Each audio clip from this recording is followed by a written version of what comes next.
예수님이 이 땅, 이 지구에 오신 사건을 상세하게 묘사한 성경은 두 군데가 있습니다. 마태복음하고 누가복음이 유일합니다.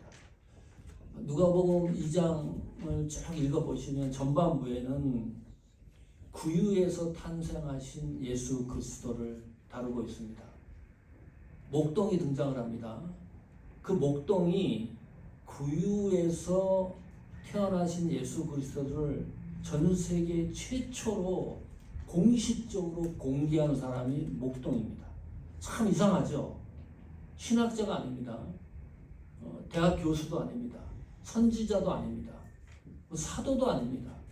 그리고 우리는 그 목동의 이름조차 모릅니다. 더 기가 막힌 사실이 뭔가요? 그 목동이 증거하신 그 예수 그리스도를 2000년 전에 21세기를 살아가는 백승철이 믿고 있는 거예요. 여러분도 믿고 있습니다. 뭘 신뢰해서 그것을 믿는 건가요? 목동이 이분이 그리스도라고 증거한 것에 대하여 참 신비롭습니다. 이 은혜라는 것이. 그래서 크리스마스는 아주 특별한 날입니다. 우리에게. 우리가 크리스마스 하면은 예수 그리스도가 구유에서 태어난 것에 집중이 됩니다. 초점이 거기에 맞춰지는 거죠. 그런데 오늘 저희들이 상고할 내용은 예수님이 태어나서 40일이 지난 다음에 예수님을 만난 두 사람이 있습니다. 시므온과 안나라는 인물입니다. 이 사람들이 예수님을 만나서 어떤 일이 벌어지고 어떤 상황의 이야기가 전개되는지 올 크리스마스에 그 길을 한번 따라가 보려고 합니다. 질문 한번 하겠습니다. 답해 보십시오. 예수라는 이름이 언제 사람들에게 공식적으로 퍼져가지고 예수님을 예수님으로 부르는 그 시점이 언제인지 압니까? 언제일까요? 우리가 예수님을 예수님이라고 부르죠. 예수님이 예수라는 것이 이름이거든요. 그 이름이 처음 공개됐을 때가 시점이 언제죠? 한번 답해 보실 분. 언제부터 우리는 예수님을 예수님으로 부르는 거죠? 태어나고 나서. 그전은 뭐 예수님이 오시지 않았으니까. 자, 확인해 보겠습니다. 대답을 안 하시네. 누가복음 21절 보십시오. 2장 21절. 자, 같이 한번 읽습니다. 할례 8일이 되매 같이 읽습니다. 할례 8일이 되매 그 이름을 예수라 하니 곧 잉태하기 전에 천사가 일거든 말하라. 요셉과 마리아가 예수님을 마리아가 잉태하고 태어나서 율법의 규례대로 할례를 하고 난 이후부터 그 이름을 예수라 하니 그랬습니다. 이때부터 예수님을 예수님으로 부르기 시작을 한 거예요. 자, 그러면 또 하나 의문이 있습니다. 그럼 예수라는 뜻은 뭔가요? 예수, 우리가 예수님 뜻, 제 이름은 백승철입니다. 승철이가 이일승의 세철입니다. 새를 잇는 사람. 예, 슈퍼맨입니다. 터미네이터 되고. 그러면 예수님이라는 뜻은 뭔가요? 구원자. 또 보다 더 정확하게 말을 하면 예수님이라는 뜻은 사랑? 눈으로 확인하십시오. 오늘 성탄에 완전히 기억을 꼭 해놓으십시오. 예수라는 이름의 뜻. 마태복음 1장 21절입니다. 같이 읽습니다. 아들을 낳으려니 이름을 예수라 하라. 이는 그가 자기 백성을 그들의 죄에서 구원할 자심이라 아니라. 구원자 맞지요. 그런데 전제가 있습니다. 자기 백성을 그들의 죄에서 구원할 자이십니다. 만민이 아닙니다. 이 지구상에 있는 80억을 구속하기 위하여 예수님이 오신 게 아니고 자기 백성을 죄에서 구원할 자. 이게 예수 그리스도예요. 그 자기 백성 안에 내가 들어가 있는 거예요. 감동이지 않습니까? 이것이 하나님 선택에 의한 구원의 성취를 예수님이 이 땅에 오셔가지고 완결판을 만들어 거잖아요. 그래서 우리의 구원은 이렇게 값진 겁니다.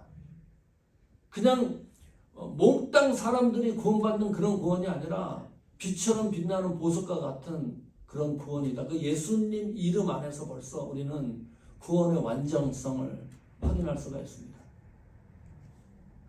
다시 누가복음으로 돌아오십시오. 누가복음 2장 22절. 자, 할례를 하고 이제 모세의 법대로 이 율법에 의해서 그 지켜나가는 겁니다. 요셉과 마리아가 정결 예식의 날이 참에 아기를 데리고 예루살렘으로 올라가는 성전에 이제 들어가는 거예요. 정결 예식이 뭐죠? 그 율법에는 이런 게 있습니다. 남자 여자가 결혼해서 아이를 출산하잖아요. 그럼 피를 쏟습니다. 산혈이라 그러죠. 7일 동안은 부정하다고 봤어요. 피를 쏟기 때문에. 그리고 남자가 태어나면 33일 동안은 정결 예식 그 의미로 밖에 외출을 하지 않습니다. 성전에 가서 예배도 드리지 않습니다. 이런 성물 같은 것도 만질 수가 없습니다. 어떻게 보면 그 산모 아이 태어나서 그 산모들 그 하잖아요. 회복시키는 거 뭐 한 달이고 우리나라 전통에 이 성경적으로 얼마나 이게 맞는지 몰라요. 미국은 안 그렇죠. 2, 3일이면 막 퇴원시키고 이 33일 동안은 꼼짝 못하게 해요. 부정하다는 그 기간이 그래서 7일하고 33일 더하면 40일입니다. 그러니까 이때 예수님이 정결 예식을 위해서 예루살렘 성전으로 들어갈 때 이때 예수님 연세가 41일 된 아기 예수입니다. 피를 쏟는다고 하는 것은 생명과 연결이 되어 있습니다. 이 피라는 것은 그 생명, 피가 쏟아지니까 죽음에 이르잖아요. 그래서 부정적인 시각으로 상징적으로 묘사를 했습니다. 그럼 이 40일이 지난 다음에 성전에 들어가서 무슨 일을 하는 건가요? 번제를 드립니다. 속죄제를 드립니다. 번제 드릴 때 양이 필요하고 속죄제 드릴 때 비둘기가 필요해요. 자, 어떻게 준비하나 봅시다. 누가복음 2장 24절입니다. 주의 율법에 말씀하신 대로 산비둘기 한 쌍이나 혹은 어린 집비둘기 둘로 제사하려 함이더라. 산비둘기 한 쌍, 양이 아니죠. 번제를 위해서 드려야 되는데 그 율법에는 이런 조항이 있어요. 돈이 없어요. 가난해요. 근데 이 양을 가지고 번제를 드려야 되는데 돈이 없으니까 돈이 없는 경우 가난한 사람들은 비둘기로 드려도 된다는 조항이 있습니다. 거기에 맞춰서 마리아와 요셉이 율법에 맞춰 가지고 정결 예식을 하려고 하는데 무엇을 할 수 있나요? 마리아 요셉이 가난한 거예요. 양 살 돈이 없는 겁니다. 하나님 앞에 번제할. 그러니까 예수님이 낮아지고 낮아져서 신이 인간이 됐는데 그 위에서 태어나시고 또 낮아지신 모습으로 이 땅에 오셨다. 드디어 그 성전으로 들어가는데 그 성전 안에 누가 있었느냐? 시므온이라는 인물이 있었습니다. 확인합니다. 누가복음 2장 25절입니다. 예루살렘에 시몬이라는 사람이 있으니 이 사람은 의롭고 경건하여 이스라엘의 위로를 기다리는 자라. 성령이 그 위에 계시더라. 자, 시몬을 이렇게 묘사를 합니다. 이 시몬이라는 사람은 의로운 사람이다. 공의롭고 정의롭다는 거죠. 죄가 없다는 말은 아닙니다. 그리고 경건한 사람이었다. 경건이 뭔가요? 하나님 말씀에 예민한 사람이었다. 건성건성 하나님의 말씀을 따르는 게 아니고 죽기 살기로 하나님의 말씀을 따라가는 사람이었다. 하나님을 두려워할 줄 아는 인물이었다. 그것을 묘사합니다. 그리고 또 한 가지 시몬을 이야기했을 때 이스라엘의 위로를 기다리는 자라. 성령이 그 위에 계시더라. 성령이 충만한 사람이었습니다. 이 시몬이라는 사람이. 자, 성령이 그 위에 충만하다고, 그 위에 계시다고 하는 말은 보자기처럼 성령에 의해서 완전히 쌓여져 있다는 뜻입니다. 성령 안에 완전히 깊숙하게 들어가 있었던 인물이 시므온입니다. 그 다음 구절 한번 볼까요? 이 성령에 대해서 계속 반복적으로 기록해 놓고 있습니다. 26절에 보면 그가 주의 그리스도를 보기 전에는 죽지 아니하리라 하는 성령의 지시를 받았더니, 아까는 성령이 이 시몬의 위에 있다 그랬고 26절에서는 성령의 지시대로 움직이는 사람인데 특이합니다. 그리스도를 보기 전에는 너는 죽지 않는다. 이 얼마나 놀라운 일입니까? 이 시몬에게 그리스도를 보기 전에는 너는 죽지 않을 것이다. 이것을 누가 지시했느냐? 성령이 지시를 하는 거예요. 이런 은혜 한번 받았으면 좋겠습니다. 우리 성령이 나에게 승철아, 너는 예수님이 다시 올 때까지 죽지 않는다. 얼마나 기쁜 일입니까? 그 은혜를 시몬이 이제 받고 있습니다. 27절 봅시다. 또 성령이라는 단어가 또 나옵니다. 성령의 감동으로 이제 성전에 들어갑니다. 마침 부모가 율법의 관례대로 행하고자 하여 그 아기 예수를 데리고 오는지라. 그 아기 예수를 드디어 만나는 거예요. 27절에. 이게 무슨 말이죠? 26절의 말씀이 27절에서 시므온을 통해서 완벽하게 성취되는 겁니다. 이런 은혜 경험해 보셨습니까? 기도에서 축복받는 게 말고 하나님 말씀의 약속이, 하나님의 말씀이 그대로 나에게 이루어지는 그 기쁨을 시므온이 누리는 거예요. 자, 성전으로 들어갔다. 스스로 들어간 겁니까? 성령의 감동으로 들어갔다. 성령이 밀친 거예요. 성령에 의해서 들어간 겁니다. 그래서 이 마침이라는 이 단어가요, 우연한 일이 아니다.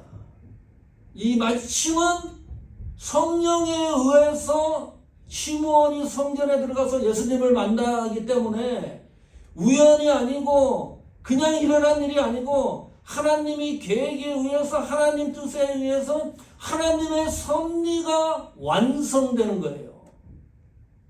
그 놀라운 은혜를 시므온이 받고 있습니다.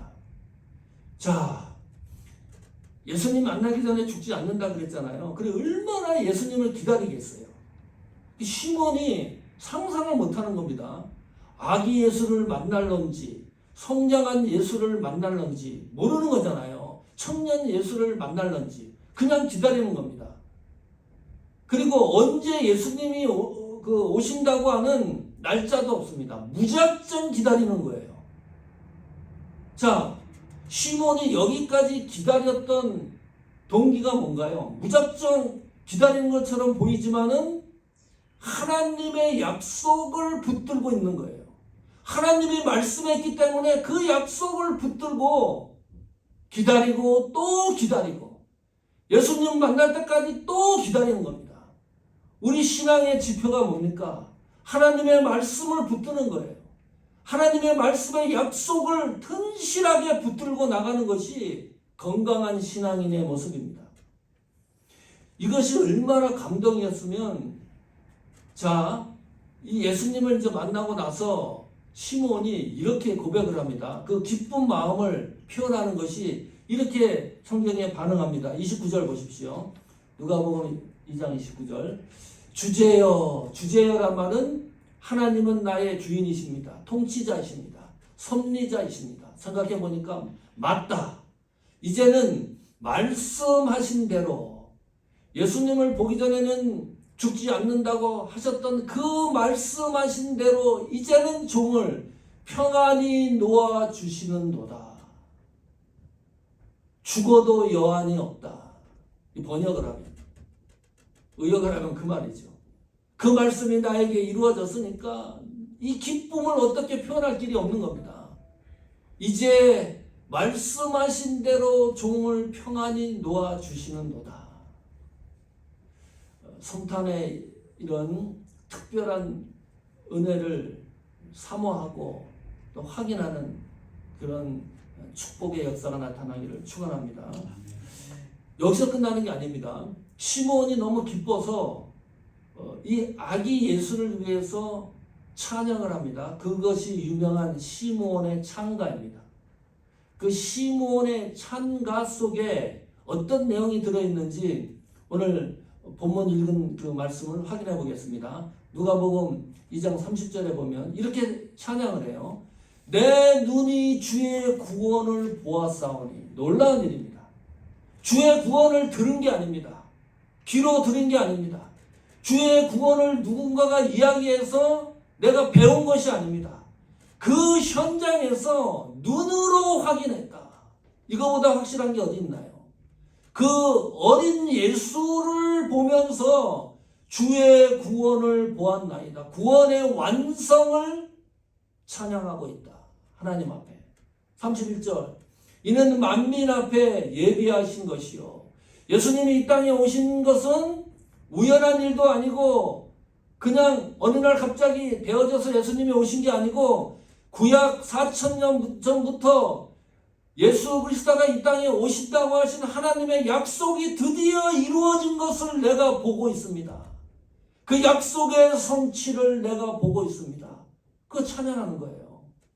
우리가 하나님을 찬양하는 의미와 하나님을 찬양하는 방향성을 분명히 하고 있습니다. 32절에 보면 이방을 비치는 빛이요 주의 백성 이스라엘의 영광이니이다 하니. 구원이 예루살렘 그리고 이스라엘에만 머무르는 것이 아니라 확장되는 겁니다. 이방을 비추는 빛이요 범우주적으로 하나님의 구원의 역사가 이어져 가는 것을 찬양하고 있다. 이것이 성도가 성탄에서 배우는 하나님 앞에 영광 돌리고 찬양하는 모토입니다.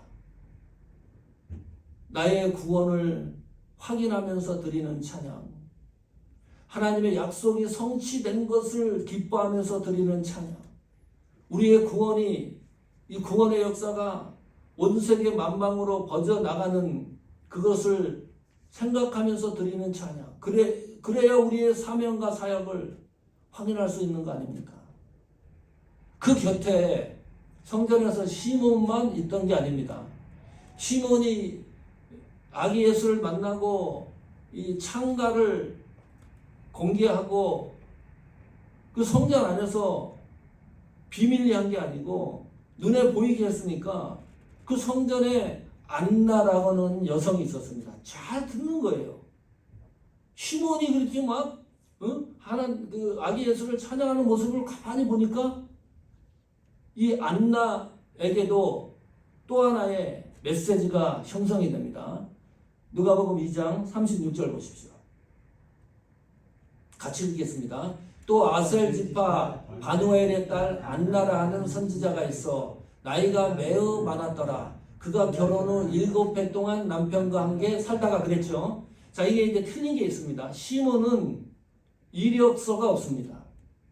그냥 의롭고 경건하고 성령이 충만한 인물로 성경이 묘사를 하는데 이 안나라는 여성은 비교적 구체적으로 이력을 기록으로 남기고 있습니다. 아셀 지파, 아셀은 누구죠? 야곱의 8번째 아들입니다. 그 당시는 유다 지파, 베냐민 지파가 유명한 가문입니다. 그 시대도 그랬지만 장남이 유명하잖아요. 그런데 8번째 아들의 지파의 가문의 여성이니까 그렇게 드러나놓고 유명하지 않은 가문의 여성이었다. 이 바누엘의 딸 그랬죠. 이 바누엘은 히브리어로 분이엘입니다. 지명 이름입니다. 기억하시죠? 분이엘이 어떤 지명인지. 야곱이 하나님과 씨름해서 이겼던 그 장소를 분이엘이라고 그랬습니다.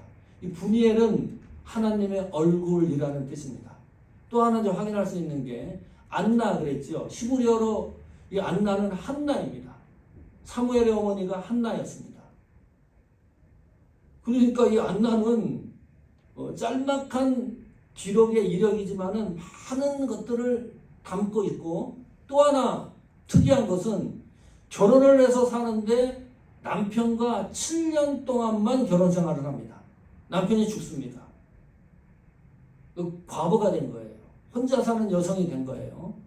그래서 37절에 보면 이렇게 기록을 합니다. 2장 37절, 과부가 되고 84세가 되었더라. 자, 그 이후에 성경 말씀을 잘 참고하십시오. 그런데 이 안나, 이 할머니가, 이 사람이 성전을 떠나지 아니하고 주야로 금식하며 기도함으로 섬기더니, 누구를 만난 거예요? 아기 예수를 만난 거예요. 놀랍지 않습니까? 응?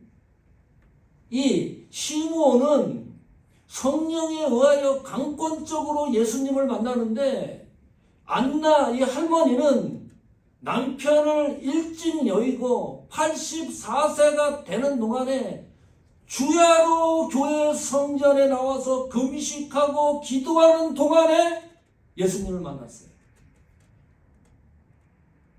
이 두 사람을 통해서 예수 그리스도가 다시 한번 공개가 되는 겁니다. 하나님의 역사가 완성되는데 이 두 사람 이름이 사용되는 거예요. 얼마나 놀랍습니까? 기가 막힌 노릇이죠. 38절 보십시오. 마침 이때에, 여기서 또 마침 이때에 나와서, 왜냐하면 주야로 그냥 성전에 가 있으니까 그날도 와서 금식하고 기도했을 거예요. 이 안나 할머니가 하나님께 감사하고 드디어 예수님을 만났습니다. 예루살렘의 속량을 바라는 모든 사람에게 그에 대하여 안나도 선포를 하는 겁니다. 이분이 하나님이 보내신 우리의 구속자라는 것을 공표하는 거고 선포하는 겁니다. 이 시몬과 안나를 통해서 40일 된 아기 예수를 바라보면서 참 놀라운 일입니다. 이 성탄에 대한 그 예수님이 태어나신 사건에 대해서 사람들이 잘 안 믿죠. 믿지 않습니다. 이게 뭐 도저히 이게 뭐 어떤 걸로 갖다가 대입을 해도 믿어질 수 없는 일이기 때문입니다. 이번 주에 그 닥터 마이어 분을 좀 만났었는데 수학자입니다. 천재입니다. 저는 그런 천재를 세상에 태어나서 보질 못했습니다. 신발을 짝짝이로 신고 나가는데 몰라요. 이 정상인 건지도 몰라요. 집을 찾아가는데 집을 못 찾아갑니다. 그것도 1, 2개월도 아니고 뭐 6개월 뭐 거의 막 이런데도 집을 제대로 못 찾아가고요. 이 대학에서 교수도 했는데 강의실을 못 찾아갑니다. 직장 좋은 나사에서도 일했고, 그 금성 사진을 최초로 공개한 분이 닥터 마이어입니다. 우리 교회 한번 모시려고 그래요. 한번 들어보려고. 수학자 시각에서 보는 성경의 그 하나님 말씀이라는 것을 변증하는 또 분이기도 합니다. 대단한 분이에요. 좋은 직장에 취직을 했는데 그 직장, 그 건물에 들어가서 자기 직장을 자리를 찾아가지 못해서 직장을 포기했던 분이기도 합니다. 이분이 저한테 그 만났을 때 그런 얘기예요. 존 레녹스, 이 변증가입니다. 수학에도 능통한 분입니다. 이분의 그 영상을 한번 봐라. 이 디베이트 하는 거, 토론하는 거. 신에 대해서, 유신론, 무신론, 또 이 지구 나이에 대해서. 그 무신론자 중에 그 유명한 사람은 리차드 도킨스입니다. 무신론자의 대표격이고, 그 무신론이나 이런 것을 방어하냐 들어보셨을 거예요. 존 레녹스는 아주 기독교의 특이한 분입니다. 이 분하고도 다 연결이 되는 거예요. 이 닥터 마이어가. 그 영상을 보니까 둘이 이제 붙었어요. 토론하는 거죠. 무신론을 주장합니다. 도킨스는.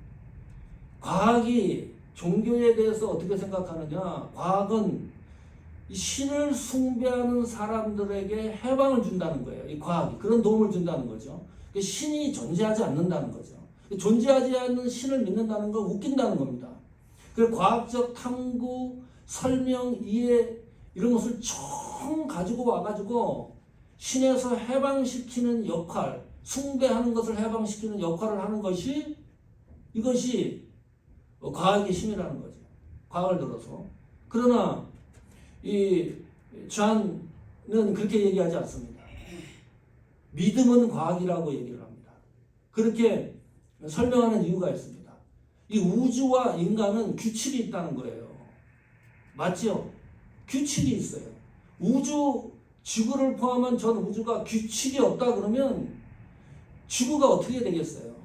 맨날 시끄럽고 뭐 태양이 막 오늘은 서쪽에서 떴다, 동쪽에서 떴다, 북쪽에서 떴다 막 이런 일이 일어나고 바다와 육지가 막 짬뽕이 되고 이런 규칙의 불완전성이 나타나면 안 되잖아요. 그래서 규칙대로 움직이는 겁니다. 인간의 몸도 규칙대로 움직인다.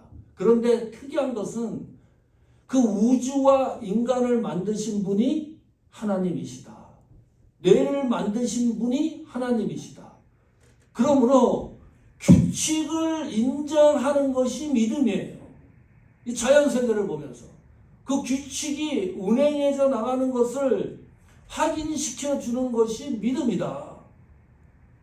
우주, 인간도 하나님이 만들고 우리는 그 하나님 섭리 속에서 움직이는 거기 때문에 과학이 증명을 못합니다. 예수님이 이 땅에 오신 거. 과학이 또 증명 못하는 게 있습니다. 나는 누군가. 과학이 증명 못하죠. 나는 어떤 존재를 목적으로 살아야 되는가. 이거 증명 못합니다. 그리고 나는 어디로 가는가. 과학이 아무리 발전을 해도 이런 것은 증명해 줄 수가 없어요. 예수님이 성령에 의하여 잉태돼서 이 땅에 왔다? 과학이 이것을 증명을 합니까? 증명을 못합니다. 과학에 의하여 증명될 수 없는 영역을 믿음은 은혜로 우리를 주셨기 때문에 이것이 가능한 겁니다. 그 은혜로 이 사건, 예수님이 오신 그분이 나의 구세주라는 사실을 믿고 있기 때문에 이것이 축복이고 은혜인 거예요. 그래서 누가복음 1장 28절에 보면 성경이 이렇게 논리적입니다. 이렇게 얘기를 합니다. 마리아에게 가가지고 아이를 가졌으니까 복잡하잖아요. 뭐 남편과 잠자리도 하지 않고 내 속에 아기가 자라니까 얼마나 놀랐겠습니까? 이렇게 얘기를 합니다. 여호와의 사자가 나타나서 누가복음 1장 28절에 그에게 들어가 이르되 은혜를 받은 자여. 기가 막히죠? 예수 그리스도가 나의 구세주라고 믿어지는 것은 하나님으로부터 우리가 은혜를 받았기 때문에 가능한 거예요. 과학이 증명할 수 없는 것을 은혜를 받은 자여 평안할지어다. 그리고 주께서 너와 함께 하시도다. 이것이 성탄이 주는 구원의 감격입니다. 우리는 이제 다시 오실 메시아를 고대하면서 시므온처럼 그 오실 메시아를, 그 오실 예수 그리스도를 고대하면서 우리 신앙의 향방이, 목적이 그곳에 맞춰져서 날마다 성탄이 주는 평안, 은혜, 기쁨, 이 놀라운 광경의 역사가 우리 교회와 우리 신앙생활 속에 넘치기를 축원합니다. 아멘.